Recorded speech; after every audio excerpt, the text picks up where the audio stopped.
broke federal law and is raking in millions to pay for his luxurious post-presidential life.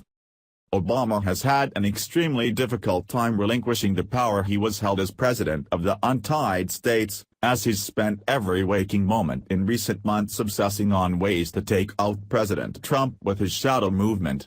Several weeks ago, Obama's jealousy was on full display while Trump was in Germany for the G20 summit meeting, where Obama was caught breaking federal law to hold a secret meeting with the South Korean president.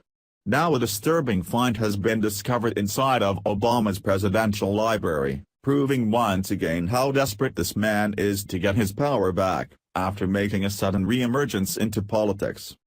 Obama and his team of liberal morons have been licking their wounds in recent months, as their incessant efforts to get Trump impeached keeps blowing up in their faces.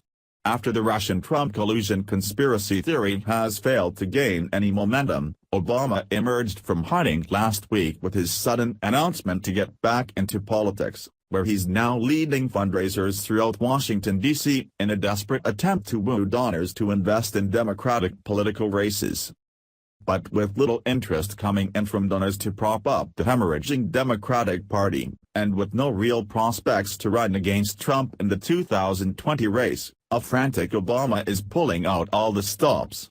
After spending 8 years demonizing corporately owned politicians, Obama is breaking tradition, and in a move steeped in hypocrisy, is now lifting the donor restriction on his presidential library. Now anyone who wants to donate to Obama and Democrats and participate in their pay-for-play scheme can now donate as much as they want, which has now resulted in million-dollar gifts from such corporations as Microsoft and Exelon. Fox News has more. Barack Obama's Presidential Library Foundation has reportedly lifted the donor restriction imposed while he was in the White House, resulting in million-dollar gifts from such corporations as Microsoft and Exelon. The foundation reported Friday that 8 donors have pledged at least $1 million and that it has raised $1.2 million in the second quarter of 2017. The list of million-dollar donors would bring total fundraising amounts to at least $8 million toward the projected $500 million cost of the Library Museum on the south side of Chicago. The project is scheduled to be completed in 2021. The foundation started in 2014 and reportedly raised $5.4 million in its first year. However, the foundation's total fundraising amounts since its start are unclear.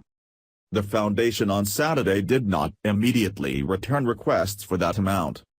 A foundation official recently told the Chicago Sun-Times that the organization lifted its self-imposed donor restrictions when Obama left office in January but will continue to vet and publicly disclose all large contributions. The foundation was previously not accepting contributions from for-profit groups, federal lobbyists and foreign nationals. Other million-dollar donors reported Friday by the foundation include Ann and John Doerr and the Hutchins Family Foundation. The desperation at this point is beyond palatable, as Obama and his DC swine are frantic to get their people back into power, realizing that Republicans now control the Senate, the House, and the executive branch. Despite his numerous vacations in recent months, Obama is far from retiring from political life in Washington, D.C. Since leaving the White House, he's since bought a 9-bedroom mansion with his Muslim Brotherhood Iranian former advisor Valerie Jarrett, and they've literally set up shadow government just 3 miles from the White House in order to troll President Trump. Obama has proven time and time again that he will do whatever it takes to undermine President Trump, even if that means breaking federal law to take his success route. Several weeks ago Obama met with South Korean President Moon Jae-in, where the two men held a meeting cloaked in secrecy discussing ways to deal with Trump. Blinded by his efforts to get Trump impeached, Obama completely missed the fact that holding a diplomatic foreign meeting as a civilian is a direct violation of the Logan Act, and a serious federal crime. Even though Obama is out of office, we still need to keep track of the scoundrel, as he's literally breaking federal law and violating ethics and tradition of long-standing presidents in order to take President Trump down. and now with millions being funneled into his presidential library to help prop up potential candidates against Trump in 2020 by multi-billion-dollar corporations, we seriously need to prepare for the literal political war that is brewing in our country. Thanks for watching. Please subscribe Breaking News 365 channel. Goodbye and see you again.